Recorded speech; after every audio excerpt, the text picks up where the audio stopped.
Hello guys, कैसे हैं आप लोग? आए आप लोग सब बढ़िया होंगे। तो अभी जस्ट मैंने ये पढ़ाया है आपको, है ना। अब मैं ये टॉपिक पढ़ रहा हूँ, क्या एंटीजेनिक डिटर्मिनेंट ऑफ एंटीबॉडी। देखो मेरी बात सुनो।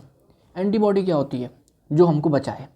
लेकिन आपकी एंटीबॉडी अगर मैं किसी दूसरे इंसान के में डाल दूँ तो it act as a antibody और it is act as antigen for जो जिस पर्सन में मैंने डाला है। आप बोलोगे अरे ये तो बहुत अजीब काम हो गया। मैंने क्या बोला, फिर सुनो मेरी बात। एंटीबॉडी क्या होती है? हमें एंटीजन, बैक्टीरिया, वायरसेस इन सब से बचाती है, ठीक है। अगर मैंने वो एंटीबॉडी किसी दूसरे इंसान में डाल दी तो वही एंटीबॉडी क्या एंटीबॉडी रहेगी या उस इंसान के लिए एंटीजन बन जाएगी, है ना। एंटीजन बन जाएगी, बिल्कुल सही बात है। वो उस इंसान के लिए ख़तरनाक चीज़ भी है, ठीक है। समझ में आ रहा है क्या? बट ऐसा नहीं है कि एज अ होल पूरा एंटीबॉडी का स्ट्रक्चर जो है, पूरा एंटीबॉडी का स्ट्रक्चर जो है वो पूरा का पूरा ही उस दूसरे ह्यूमन के लिए एंटीजन होगा, नहीं। उसके डिफरेंट डिफरेंट पार्ट होंगे, अभी पढ़ाऊँगा आपको।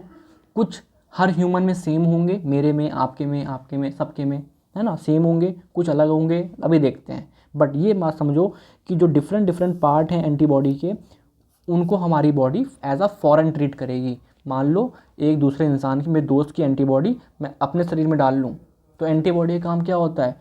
एंटीजन वाला मारना। लेकिन नहीं, मेरे दोस्त की एंटीबॉडी मेरे में आई है तो वो मेरे लिए एंटीजन है। बट पूरा एंटीबॉडी का स्ट्रक्चर मेरे लिए एंटीजन नहीं है, उसके डिफरेंट डिफरेंट पार्ट होंगे, अभी देखेंगे, ठीक है।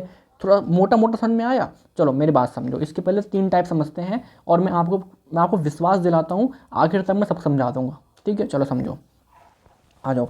आइसोटाइप। आइसोटाइप क्या है?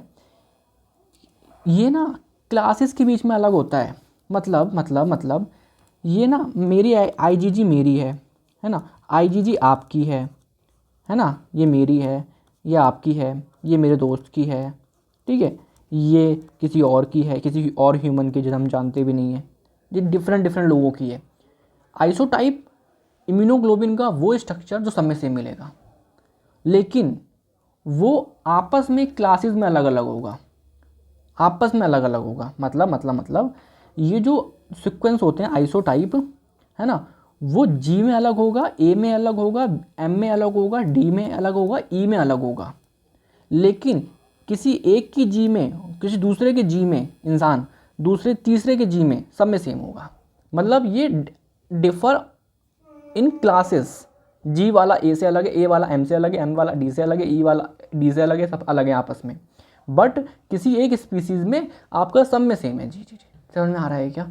ठीक है। तो क्या रीज़न होता है वो? Constant region of their heavy chain. Heavy chain में जो कांस्टेंट रीजन है, भूल गए क्या? ये देखो, ये वाला, ये वाला, ये वाला रीज़न, ये वाला रीज़न, ये वाला रीज़न में जो अमीनो एसिड का सीक्वेंस होगा, अमीनो एसिड का सीक्वेंस होगा, है ना, IgG। हर IgG चाहे मेरी हो, चाहे आपकी हो, चाहे किसी और की हो, सब में सेम होगा। लेकिन IgA में अलग होगा सीक्वेंस, IgM में अलग होगा। समझ में आ रहा है क्या? तो ये डिफर आइसो क्या बोलेंगे, आइसोटाइप जो था आपका, आइसोटाइप वो क्लासेस के बीच में अलग अलग है, बट वेरिएशन बिटवीन क्लासेस है, बट इस हम लोगों में सब में सेम सेम है, सेम सेम है, ठीक है। चलो आ जाओ, अब देखते हैं एलोटाइप। एलोटाइप क्या है कि ये ना उसी कांस्टेंट रीजन में कुछ हल्के हल्के अमीनो एसिड का सीक्वेंस है जो मेरे में अलग है और आप में अलग है, मेरे में अलग है, आप में अलग है। मतलब IgG मेरी और IgG आपकी, ये लिखा तो है मैंने, देखो IgG मेरी और IgG आपकी अलग अलग है, हल्का हल्का जेनेटिक डिफरेंस है, उसे बोलूँगा मैं एलोटाइप। तो जो सेम है बिल्कुल वो आइसोटाइप, और जो अलग हैं सेम क्लास में भी, मेरे में और आपके में और किसी और के में, सब में अलग अलग अपना अपना है, वो क्या होते हैं? एलोटाइप। वो क्या होते हैं? एलोटाइप। चलो अभी कंपेयर करेंगे। अब आते हैं आइडियोटाइप। आपने कभी नोटिस किया है कि मान लो किसी को डेंगू हुआ, कोविड हुआ या कोई और इन्फेक्शन हुआ, एग्जाम्पल नहीं है इसलिए मैंने वो एग्जाम्पल ले लिए, सब में मान लो बढ़ गई क्या? IgG। सब में एक ही एंटीबॉडी बढ़ रही है, किसी में हम में ये बढ़ रहा है एक्यूट इन्फेक्शन में IgM।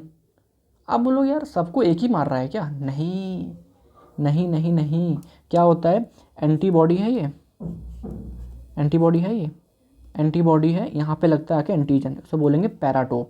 पैराटोप क्या होता है? एंटीबॉडी का वो हिस्सा जहाँ पे एंटीजन आके लगे, ठीक है। ये पैराटोप हर आईजीएम में अलग होगा, आईजीजी में अलग होगा, हर आईजीजी में अलग होगा। ये क्या होता है आपका, ये आपका बोलेंगे एंटीजन बाइंडिंग साइट सबकी अलग अलग होगी। मैंने बोला आपसे कि एग्जांपल लो यहाँ पे, एंटी कोविड आईजीएम है, एंटी डेंगू आईजीएम है एक ही इंसान के अंदर। मतलब आईजीएम किसके अगेंस्ट में, कोविड के अगेंस्ट में। आईजीजी, आई एम बोल रहा हूँ क्या मैं, आईजीजी किसके अगेंस्ट में, कोविड के अगेंस्ट में। आईजीजी किसके अगेंस्ट में, डेंगू के अगेंस्ट में। आप बोलोगे आईजीजी एक ही इंसान की है, सेम ही होनी चाहिए, लेकिन अलग अलग बीमारी के लिए क्यों, क्योंकि इसका पैराटोप अलग अलग है। पैराटोप अलग अलग है। पैराटोप क्या होता है, ये एंटीजन का वो, ये एंटीबॉडी का वो वाली साइट होती है जहाँ पे आके एंटीजन लगता है, तो वो सबकी अलग अलग होती है। तो आप बोलोगे, आप देखोगे, आप लैब डायग्नोसिस देखोगे कि आईजीजी बढ़ रही है तो ये इन्फेक्शन है। अब बोलोगे आईजीजी तो कितने इन्फेक्शन में बढ़ती है, बट स्पेसिफिक सब आईजीजी का अपना अपना पैराटोप होता है। समझ में आ रहा है गाइस, ठीक है, आगे समझ में आ रहा होगा। ऐसी हर एंटीबॉडी, चलो तो यहाँ मैंने बता दिया। अब देखो एक बार कंपेयर करते हैं। आइसोटाइप क्या है, डिफरेंस है क्लासेस के बीच में, जैसे कि आईजीए से कैसे अलग है, ठीक है। और एलोटाइप है बिटवीन पीपल, मतलब बिटवीन मेरे और आप में, मेरी आईजीजी और आपकी आईजीजी कैसे अलग है, ठीक है जी। और difference in antigen binding site, कि मेरी ही आईजीजी किसी बीमारी के लिए ये है, किसी बीमारी के लिए ये है, आईजीजी सेम, लेकिन उसका पैराटोप अलग अलग होता है। आई होप समझ में आया होगा, छोटी सी क्लास थी बट थोड़ा बहुत प्लीज़ समझ में आया होगा, प्लीज़ बताना मुझे, ठीक है। चलो गाइस, थैंक यू, बाय।